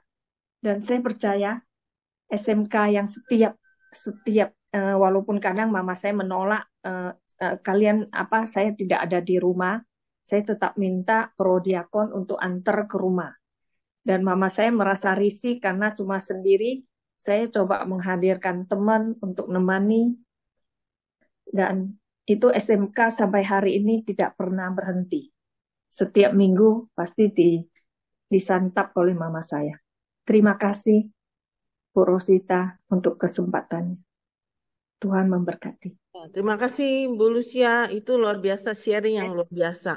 Berapa kali kan saya juga pernah sharing di sini. Ekaristi itu luar biasa. Hosti itu luar biasa. Itulah salah satu yang menyembuhkan. Tuhan sendiri hadir. Itu udah saya alami juga berkali-kali. Saya selalu sharing. Ada teman baru divonis cancer, dia nangis. Baru ini kejadian baru ya. Dia nangis terus. Saya bilang, kamu jangan nangis, memang berat. Ekaristi tiap hari. Apapun yang terjadi, ya berserah sama Tuhan. Ekaristi, Tuhan hadir. Saya bilang gitu. Karena saya sering mengalami, saya pribadi sering alami, kalau saya tidak lari ke Ekaristi, saya tidak tahu hari ini saya bisa seperti ini. Itu udah luar biasa. Jadi saya selalu sarankan orang-orang yang sakit atau orang-orang yang sedang desolasi, Ekaristi lah. Ekaristi. Cuma Tuhan itulah yang menyembuhkan. Cuma memang tidak mudah memberitahukan Ekaristi itu sebegitu powerfulnya, tidak mudah. Karena banyak orang merasa Ekaristi itu misa itu ritual. Memang saya sebagai orang Katolik, saya datanglah memang seminggu sekali, itu pun kalau saya sempat. Tapi kalau kita bisa mengimani, itu benar-benar luar biasa.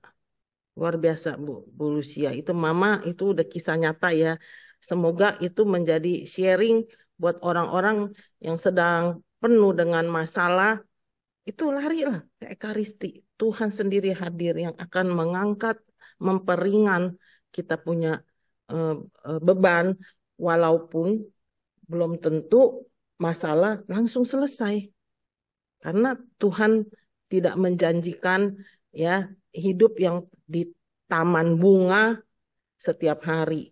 Tapi Tuhan menjanjikan, aku akan menyertaimu. Datanglah kepadaku, engkau yang berbeban berat. Aku akan menyertaimu, bebanmu akan lebih ringan bersamaku. Itu, ya kan, Bapak Ibu, jangan orang pikir dengar kita ngomong begini terus dia ekaristi langsung kansernya diangkat langsung besokannya hilang. Bisa, itu bisa terjadi. Tapi kita sebagai orang beriman Katolik tidak itu tujuannya, ya. Bisa frustrasi. Oh, saya kanker, saya nggak usah ke dokter, saya langsung misa besok selesai. Tapi kalau kita amini terjadi sembuh, benar. Udah beberapa orang bersaksi dia ada autoimun, dia tidak siap untuk berobat, dia tiap hari misa, sampai sekarang masih hidup sudah puluhan tahun. Mungkin tidak tahu ya autoimunnya itu diangkat atau sembuh atau tidak, tapi dia penuh sukacita. Dia sudah lewati puluhan tahun dengan tiap hari ekaristi, menerima hosti. Itu aja sih ya sharingnya. Terima kasih Bu Lucia. Itu udah salah satu Sama-sama Bu kita.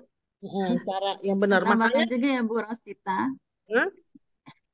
Ya, saya tambahkan ya Bu Rosita. Ya, Mungkin ada satu buat kita juga. Kadang saya suka dengar dari umat, suka ngomongin, oh si ini kalau ke gereja lama banget di dalam gereja gitu ya, dia berdoa. Jangan pernah ngomongin umat-umat yang datang ke gereja, misa, kemudian pulangnya lama dalam gereja. Kita harus bersyukur karena orang itu mungkin dalam pergumulan, tapi dia berada di tempat yang tepat. Ya, daripada dia ke Gunung Kawi kan, mendingan dia di dalam gereja, dia merenung. Dia baca firman sampai ya kalau memang dia masih dari misa jam 6 dia sempat sampai jam 8 ya terserah, gereja itu terbuka untuk semua orang kan, dia hanya duduk dia merasakan rahmat Tuhan. Itu saya merasa bahwa itu sangat luar biasa ya kalau orang-orang yang rajin ikut ekaristi, karena mujizat ekaristi itu sangat luar biasa seperti kata Bu Rosita ya. Ya, sekali lagi saya ajak teman-teman, ayo non-stop moving. Kita semua ada di komunitas yang sangat luar biasa di sini. Ada Bu Rosita, ada Pak Agus, dan banyak teman-teman di sini yang bisa memfasilitasi kita untuk memberikan pewartaan di tempat yang tepat juga. Ya, supaya menolong teman-teman kita ini juga. Jangan sampai kalender kita Senin sampai Jumat full satu wilayah ke wilayah lain, lingkungan satu ke lingkungan yang lain. Banyak giliran, jadi banyak variasi. Ya, oke, silakan Ibu. Oke. Ini Kasih. Ada lagi? Agus lanjut lagi mau bicara. Silakan Pak Agus.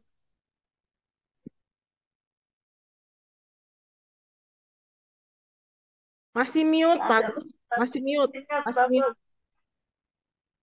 Oh ya, ya padahal orang lain dulu nggak apa-apa. Padahal mas saya mengalah aja sebenarnya, biar ada yang lain bisa ini. Tapi kalau nggak ada, saya coba ini ya. Saya hanya menambah-nambahin aja. Kembali ke tema adalah mukjizat ya yang dibawakan oleh Pace. Bahwa mukjizat itu menurut saya itu nyata. Dan mukjizat itu sebenarnya dirasakan oleh setiap orang. Masalahnya mukjizat itu baru akan terasa dan terjadi kalau kita harus percaya dulu. Ya, jadi kalau kita nggak percaya, maka mukjizat itu nggak pernah akan terjadi dalam hidup kita.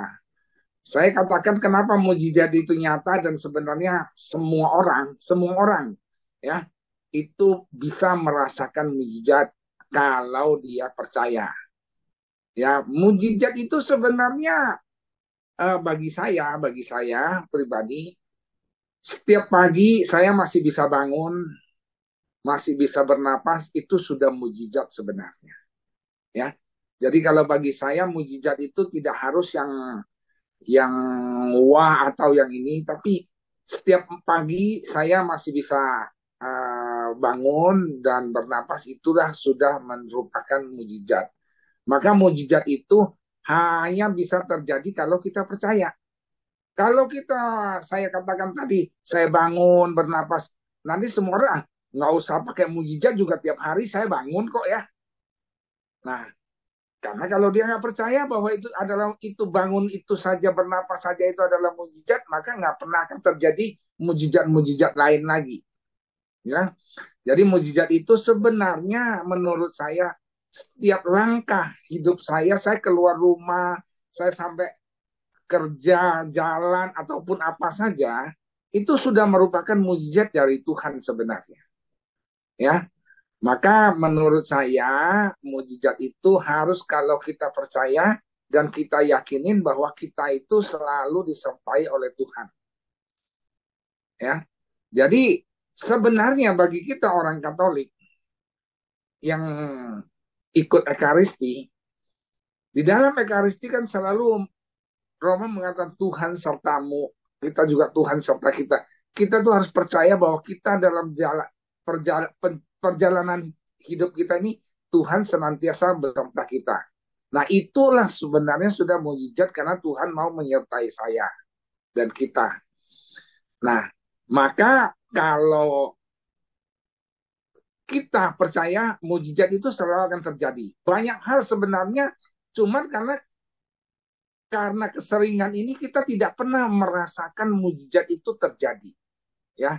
Contoh, saya terhindar dari mara bahaya, terhindar dari apa-apa, itu semuanya pasti karena mujizat. Artinya mujizat itu karena ada malaikat Tuhan yang menyelamatkan kita, yang menyertai kita. Itulah sebenarnya adalah mujizat. Jadi cari mujizat itu bukan harus yang wah, yang macam yang wah lah gitu. Kalau menurut saya ya, saya merasakan mujizat itu terjadi ketika saya yang percaya bahwa ketika ada masalah, ada malaikat yang datang untuk menyelamatkan. Bukan berarti kalau saya percaya saya tidak ada masalah. Masalah itu selalu akan ada dalam hidup kita. Yang jadi masalah adalah ketika masalah itu datang, ada nggak mujizat yang terjadi, ada nggak malaikat yang membantu kita untuk menyelesaikan masalah kita. Itulah yang menurut saya itu adalah mujizat. Tadi Bu Rosita minta saya sharingkan kenapa, bagaimana saya mau melayanin. Artinya saya jujur saja, saya tidak terlalu banyak melayanin dalam arti saya bukan seorang pendoa. Mungkin kalau Faisal tadi kan ikut Legio banyak berdoa, kalau saya sih bukan pendoa. Saya hanya mau melayanin khususnya melalui pendalaman iman. Kenapa saya mau di situ? Karena sebenarnya saya kan lulusan KPKS. Waktu perutusan kan kita semua diminta sebenarnya. Komitmen kita tuh setelah lulus tuh mau apa? Nah, ketika perutusan, saya berkomitmen bahwa saya mau melayani. Ya. Nah, memang kata Bu Rosita banyak di antara kita yang lulusan KPKS, tapi tidak pernah kelihatan hasil apa kerjanya, apa maksudnya nggak mau aktif begitu ya. Ya itu kan terpulang kepada pribadi dia masing-masing ya. Kita juga nggak bisa menyalahkan atau mengatakan itu begini atau begitu. Tapi saya hanya men-sharingkan ketika saya perutusan, saya itu punya komitmen, dimintain komitmen apa? Komitmen saya dengan hasil saya lulus KPKS, saya mau melayani di bidang kitab suci. Maka dari situ saya menjadi pemandu dan saya memang tidak pernah menolak orang untuk meminta saya sebagai pemandu. Maka ketika bulan kitab suci itu saya dari Senin sampai Jumat itu memang tiap hari memandu. Ya, ketika itu. Bahkan saking penuhnya kadang-kadang ada lingkungan saya bilang nggak bisa, udah penuh gitu.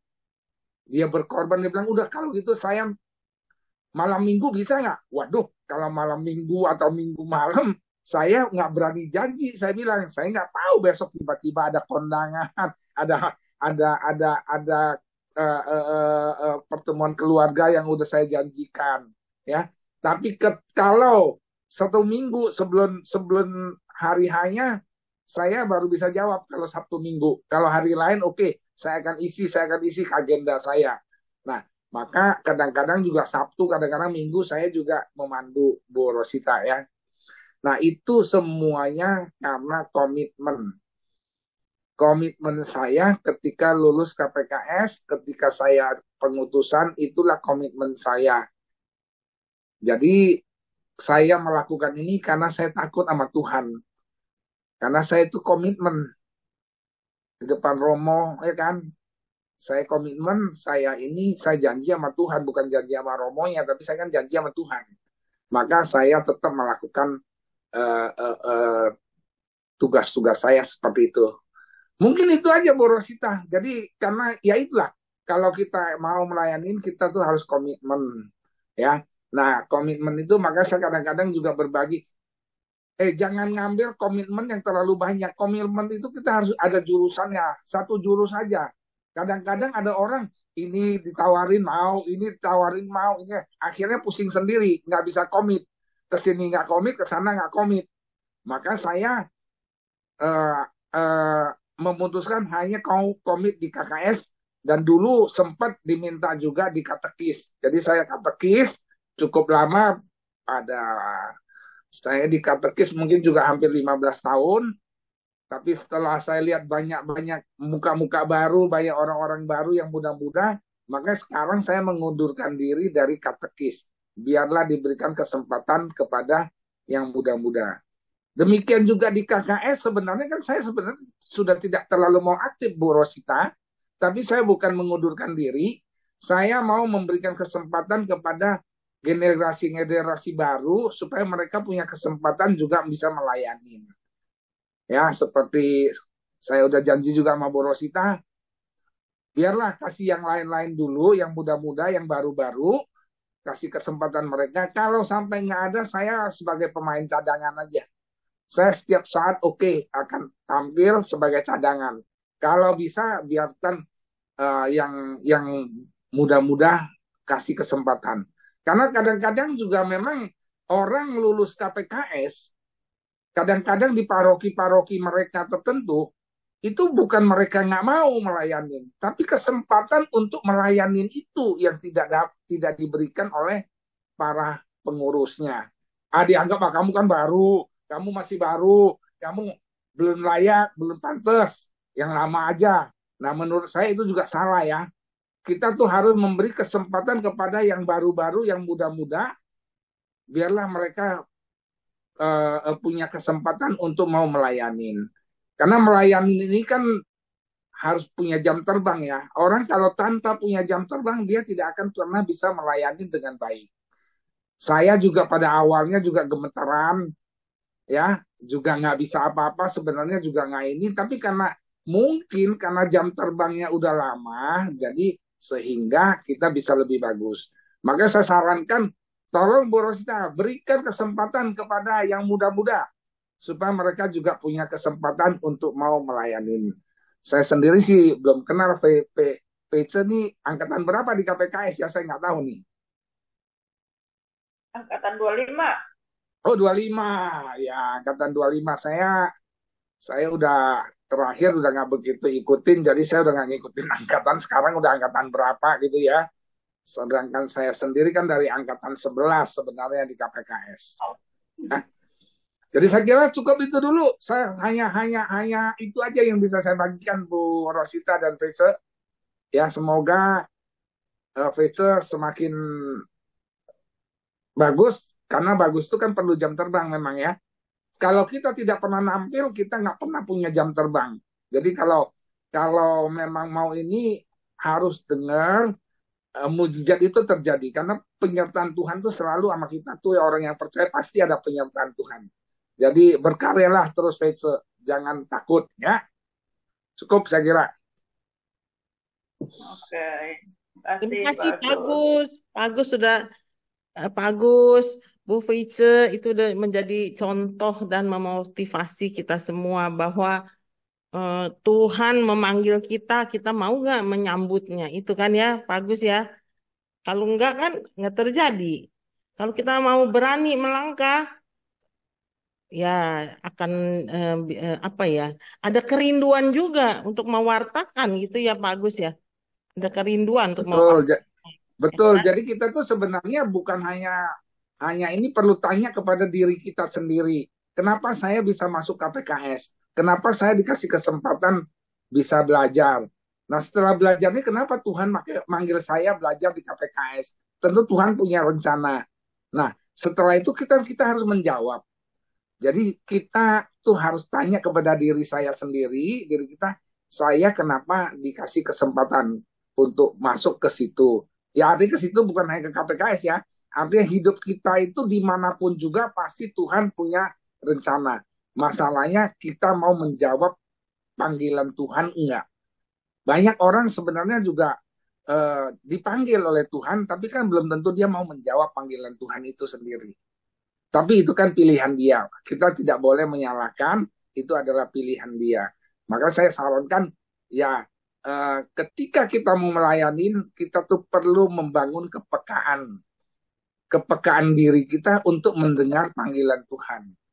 Tadi kalau Fece bilang ini bacaan hari ini, kan kita bacaan pertama kita tahu bagaimana Samuel ketika dipanggil.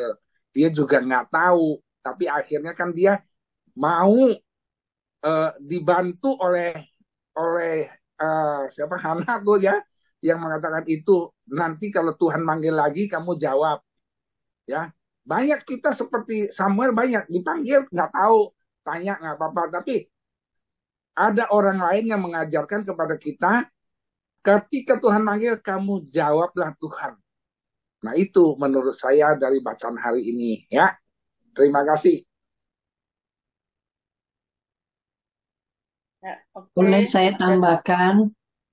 Ya, silakan.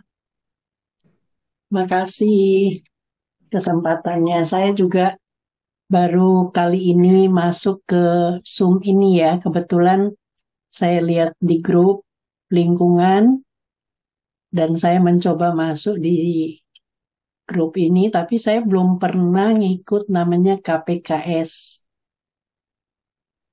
Saya kebetulan juga masih baru lah kalau mau dikatakan umat yang baru pindah. Tapi saya kebetulan sudah masuk di dalam KKI Paroki Kelapa Gading dalam komunitas Kerahiman Ilahi. Nah ini saya itu terima kasih pertama-tama kepada Bu Veve sama Pak Agus juga sama Bu Rosita yang sudah men-sharingkan beberapa hal. Kebetulan tadi Pak Agus juga menyinggung masalah bacaan hari ini ya. Masalah Samuel. Memang semua itu tergantung dari diri kita sendiri. Bagaimana kita mengimani Yesus itu hadir. Terutama kayak banyak hal yang terjadi juga di diri saya ya. Kalau mau dilihat ini sepanjang dari saya kecil, kalau kita flashback, saya flashback kadang sendiri dengan kondisi seperti ini. Saya diceritain mami saya, kamu dari kecil, dari umur 2 tahun, sakit-sakitan terus loh. Memang saya alami sampai saya sudah dewasa, istilahnya sudah punya anak ya. Itu waktu saya punya anak kedua, saya sempat kolaps 10 jam. Jadi itu juga mungkin Tuhan punya rencana tersendiri ya buat saya. Jadi saya cuman waktu saya kolaps, terus saya sadar, saya bermimpi memang pergi jauh gitu.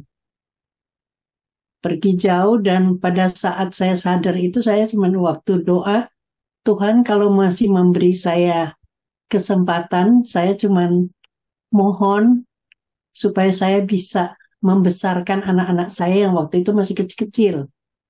masih bayi lah. Waktu saya sakit itu kena tiroid ya, kebetulan waktu itu kena hipertiroid. Itu saya nggak sadar itu. Jadi sudah di ruang khusus ketika saya sadar itu di ruang khusus yang cuma ada teman-teman semua yang berkumpul di situ menunggu saya sadar. Itu benar-benar mungkin ini ada rencana lain yang Tuhan mau beritahu ke saya atau saya disuruh pelayanan. Yang kebetulan memang habis itu saya pindah Semarang. Itu saya yang menguatkan itu waktu saya masuk di adorasi. Yang benar-benar hening,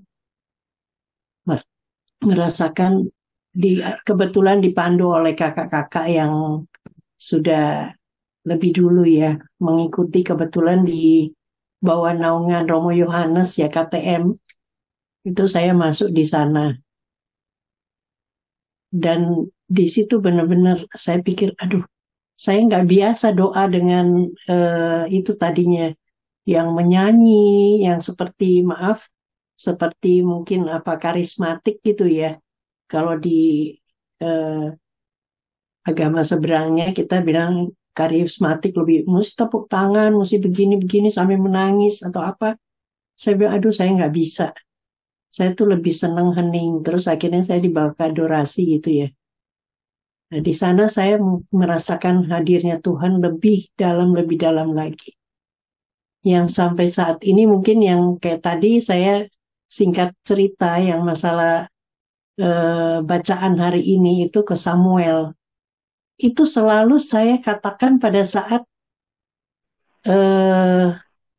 Romo mengatakan inilah Injil Yesus Kristus. Kalau bacaan Injil itu kan pasti kita membuat tanda salib di dahi, di mulut, dan di dada ya.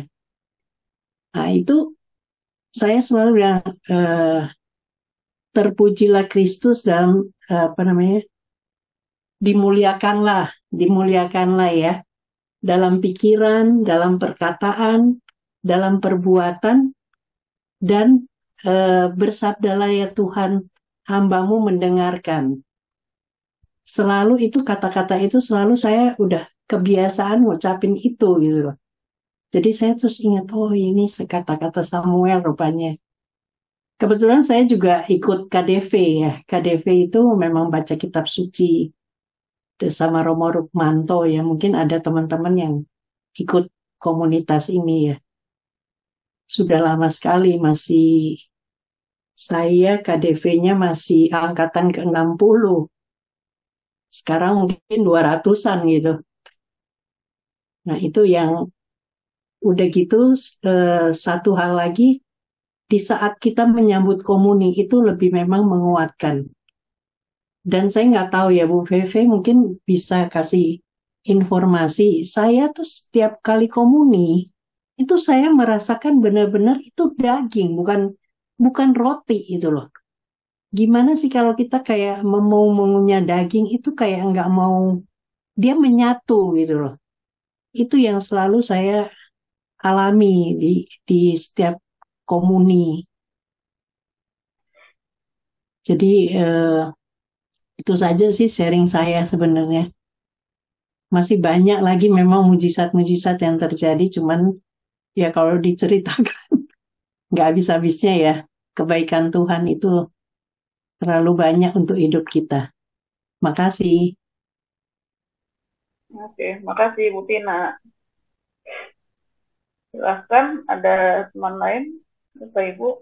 Kita ya, nih ya, kita ya umat kita nih ya. Saya lihat ya, ada dua tipe yang kelihatan jelas. Yang satu aktif di mana-mana, seperti yang Pak Agus bilang, sampai akhirnya nggak bisa komit. Yang satu lagi berpotensi tapi tidak mau melayani. Itu loh Pak Agus. Itu yang mesti ada ininya, ada apanya ya, ada hanya karena kita punya waktu bersama Tuhan, kita tahu, kita punya hikmat. Wah, saya udah aktif ke kiri ke kanan nggak keruan nih ya. Kita mesti ada waktu stop. Gimana saya punya waktu bersama Tuhan, mendengarkan suara Tuhan itu. Tapi ada orang yang tiap hari doa dari pagi sampai malam, dia dengerin firman dari segala romo, akhirnya entertain buat diri dia sendiri. Itu juga nggak bagus. Jadi kalau kita mendengar suara Tuhan, kita tahu Tuhan mengutus kita kemana. Seperti dikatakan ya, ada firmannya ya, pergilah engkau kuutus. Kalau kita sudah punya hati siap untuk melayani, kita akan jawab yes. Seperti tadi Bu Weice bilang kan, kita jawab yes. Dengan keterbatasan kita, bukan berarti Tuhan memilih orang pintar loh. Kalau kita lihat contoh-contoh dari para muridnya, ya, itu dari segala macam, seperti jari kita nih ya, jari kita kan ada kelingking, ada telunjuk, ada jempol, jadi satu, jadi cantik kan, jadi berfungsi kan, gitu kan. Tapi itu kadang-kadang kita nggak menyadari. Saya sering melihat orang yang aktif berdoa, akhirannya apa? Akhirannya depresi juga. Doa kebanyakan, dia nggak jelas, nggak punya goal, depresi loh. Bukan nggak depresi loh. Karena akhirannya dia nggak jelas. Ya kan? Tempat doa itu adalah dia merasa itu hidup dia di situ. Tapi dia lupa akhirannya setan masuk, dia berantem di sana. Banyak kan orang berantem, merasa ini panggung saya, merasakan ini saya kan foundernya. Kenapa saya sebagai founder, kenapa saya mesti disingkirkan? Padahal dimanapun kita melayani, kita harus mendengar suara Tuhan. Tuhan, eh, eh, saya serahkan diriku kemanapun engkau utus, saya siap. Itu yang mesti kita belajar. Kalau sampai kita bisa ngomong seperti itu, berarti kita sudah mendengar suara Tuhan. Bagaimana cara mendengar suara Tuhan? Kitab suci lah, firman-Nya. Kita baca, kalau memang sulit, lihat dari ruah. Tiap hari punya Injil, tiap hari punya bacaan dari situ. Kita ambil, kita renungkan, kita Lexio Divina sendiri, kita renungkan apa yang Tuhan bicara terhadap hidup kita. Itu yang paling bagus. Tapi jujur, saya bersyukur nih, Zoom ini tayang terus. Berapapun kita jalan terus nih Bu Wice, tiap Rabu. Karena saya punya prinsip Tuhan yang berkarya. Tuhan telah memberikan kita Zoom, Tuhan yang berkarya, Tuhan yang memanggil orang untuk masuk ke sini. Dan setelah itu, mereka itu juga bisa mewartakan kepada orang-orang sekitarnya, ya kan? Itu kadang terhadap suami dan anak-anak, ya kan? Atau terhadap tetangga, apa menerapkan, menjalankan perintah Tuhan terhadap sesama. Ya kan? Kalau doa hanya untuk diri sendiri stop, itu juga tidak bagus buat diri kita, entertainment diri kita. Ya kan? Makanya saya lagi bilang, kalau namanya PI, katanya sepi di mana-mana di lingkungan. Tapi kalau doa rosario, dengan doa yang berjilid-jilid, semua memohon. Makanya saya bilang, kalau lagi ada yang ngajak saya, Mei, Oktober, ke 9 gua yuk. Saya bukannya memang kebetulan nggak bisa. Saya kebanyakan saya nggak ikut. Kenapa? Bunda Maria sibuk, Pak Agus. Lagi Mei sama Oktober. Banyak banget yang memohon gitu loh ya Pak Agus ya. Ini joke aja joke ya. Tapi ya itu benar. Karena kita selalu mau berdoa untuk memohon gitu loh. Sedangkan itu nggak salah, itu devosi, itu tidak salah. Tapi sebenarnya Tuhan itu tahu kok apa yang kita butuhkan. Tahu apa yang kita butuhkan. Asal kita berada benar-benar dalam Tuhan. Kalau kita doa, terus akhirnya kita berantem, apakah Tuhan hadir? Coba siapa yang bisa jawab? Dengarkan api karunia Tuhan, api karunia yang dibawakan Monsinyur Kardinal yang nomor 18 itu dibahas. Tuhan mengutus kita kalau kita dalam jalan Tuhan, ya, itu Tuhan yang berkarya. Saya juga kayak menguatkan saya loh. Saya akhir-akhir ini juga lagi desolasi sih, jujur aja ya. Ada lagi desolasi, kok kadang merasa desolasi itu ternyata setelah saya pelajari itu perlu buat kita. Sehingga kita benar-benar iman bertumbuh dan kita jadi mengandalkan Tuhan. Kalau kita tidak desolasi, kita tidak mengandalkan Tuhan. Jadi bukalah api karunia Tuhan itu. Monsinyur itu mengatakan, kalau kita ada komunitas doa dan selalu berada menuruti perintah Tuhan, Tuhan hadir, Dia yang berkarya. Tapi kalau kita dalam komunitas manapun dan kita berkonflik, Tuhan tidak berkarya. Tuhan tidak hadir. Baca, bukan ngomongan saya, ngomongan Monsinyur Kardinal. Itu perlu sekali kita renungkan. Jadi kalau kita di satu komunitas, kita jadi batu sandungan buat orang lain, Tuhan tidak hadir. Dan buat kita itu tidak bagus. Di satu komunitas kita harus memotivasi sesama kita. Ya, akhirnya untuk melayani Tuhan. Apapun itu. Mau mewartakan dengan firman seperti yang dilakukan Bu Feice, Pak Agus, atau mewartakan dengan diri kita, dengan keberadaan kita, itu semua Tuhan hadir, Tuhan berkarya. Itu benar-benar saya mendengar itu saya kaget. Waduh, ini bicara kepada saya ini. Ya, karena saya lagi sering kali merasa kok di satu komunitas ini kok saya merasa kering ya, desolasi ya. Tapi saya sering lupa bahwa bukan kekuatan kita mengelola satu komunitas. Seperti misalnya di KKS ini, kebetulan saya sebagai ketuanya di sini ya. Kadang saya merasa desolasi, tapi saya tetap setia. Zoom tetap tayang berapapun yang hadir.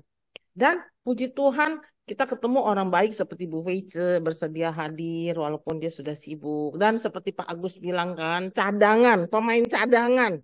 Dia selalu hadir kalau pemainnya lagi sakit kaki ya Pak, nggak bisa nendang bola ya Pak. Gitu. Jadi ini yang Bapak Ibu ya, apa yang Bu Feice utarakan, keep moving, coba kita renungkan. Apa yang telah kita berikan kepada Tuhan. Miracle terjadi dalam hidup kita dari kita muda sampai seumur berapapun kita. Apa yang dapat kita berikan kepada Tuhan? Coba itu menjadi renungan kita bersama.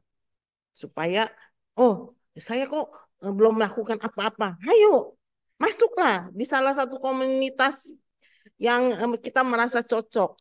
Tapi kalau kita nggak cocok, jangan buat komunitas baru, anggota sana diambil kayak multi level. Itu kan yang terjadi. Tapi kita masuk di sana, kita berbenah. Siapa yang ribut, kita lah yang jadi terangnya di sana. Ya, jadilah seperti Yohanes Pembaptis. Kalau kita punya talenta untuk menjadi leader di komunitas itu, kita mesti siap untuk memberikan kepada sesama kita yang lebih junior untuk tampil. Itulah Yohanes Pembaptis, kan beberapa minggu lalu dibahas terus tuh Yohanes Pembaptis, ya kan? Dia membuka jalan buat murid-murid Yesus yang lain, dan dia tidak pernah bersuara atau komplain, malah dia dipenggal. Akhirnya Yesus yang berkarya, dia diem. Kita mesti seperti itu. Jangan seperti gue kan udah buka jalan buat Yesus. Kenapa jadi Yesus yang ngetop ya? Bukan gue yang ngetop ya. Itu sering terjadi sama kita dalam pelayanan. Gue udah buka jalan loh. Kenapa yang ngetop si Pak Agus ya? Kenapa si Pak Agus tuh sini panggil untuk PI ya? Itu salah sekali. Karena kita membuka jalan buat orang-orang yang mau membuka hati untuk Tuhan. Inilah tempatnya di sini ya, Bapak Ibu ya. Apalagi yang sudah lulusan KPKS atau yang masih belajar. Jangan ilmu cuma buat di sendiri. Kemana belajar, kemana ambil PPT, PDF, terus disimpan di komputer, HP komputernya hang, tidak mau melayani, tidak mau membagikan, itu juga tidak bagus. Atau yang tidak masuk KPKS pun tidak masalah, bisa melayani dengan cara kita, dengan talenta kita. Ingatlah kebaikan Tuhan kepada kita. Gitu ya Bapak Ibu ya. Saya menyambung Bu Feice tadi. Keep moving. Bu Feice luar biasa tuh komitmennya. Banyak orang-orang hebat di sini memang yang komitmennya. Bu Eti, Pak Agus, Berta, yang tiap pagi ketemu saya misa ya Pak Berta ya. Oh, Siapa lagi ya? saya kan nggak bisa ngomong, Bu Komandan. Nah, Bisanya di belakang. mewartakan itu nggak perlu tampil, talenta kita beda-beda. Tapi dengan pelayanan kepada ke kiri, ke kanan, orang-orang sekitar kita itu sudah mewartakan. Menurut saya sih gitu ya, Bapak Ibu ya.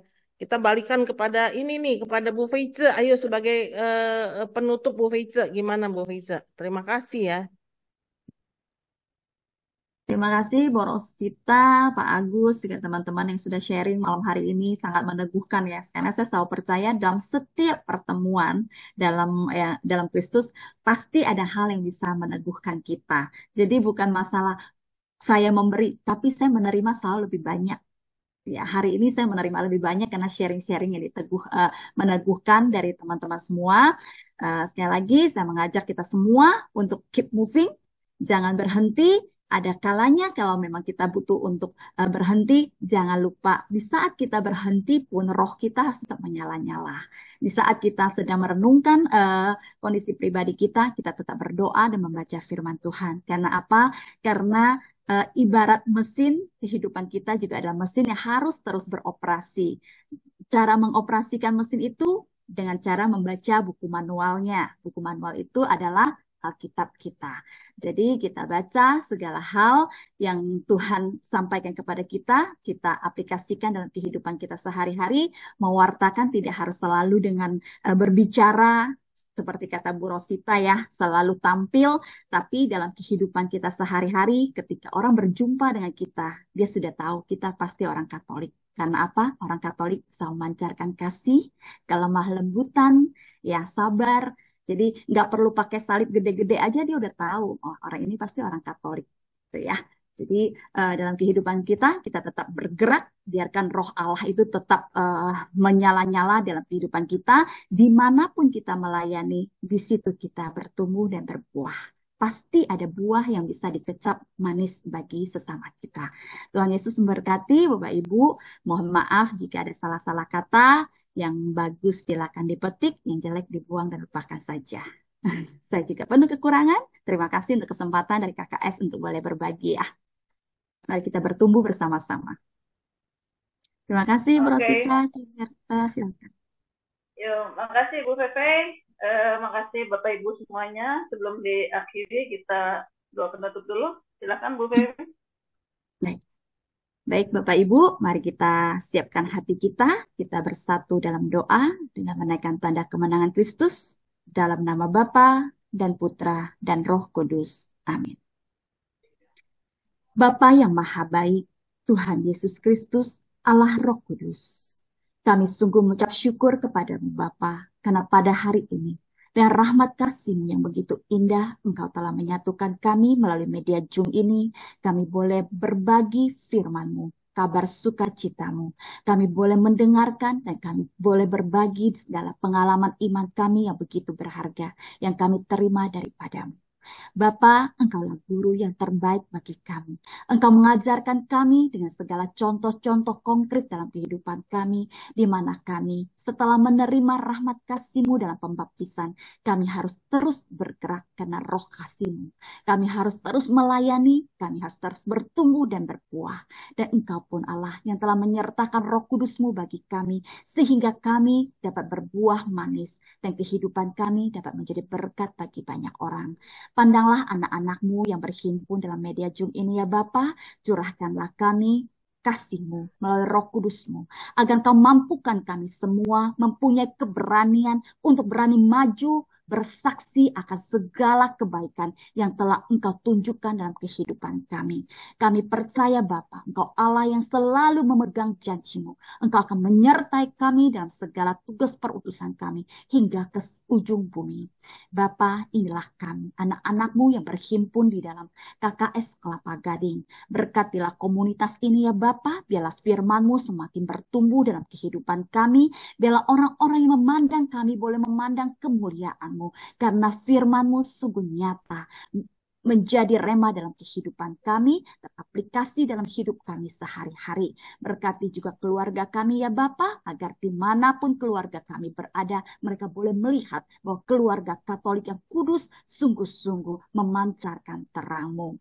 Kami mohon ya Bapa, berikan kami kemampuan, karena kekuatan Roh Kudus-Mu untuk terus maju, bergerak, dan tidak pernah berhenti, karena Engkau Allah yang tidak pernah berhenti juga memberkati kehidupan kami.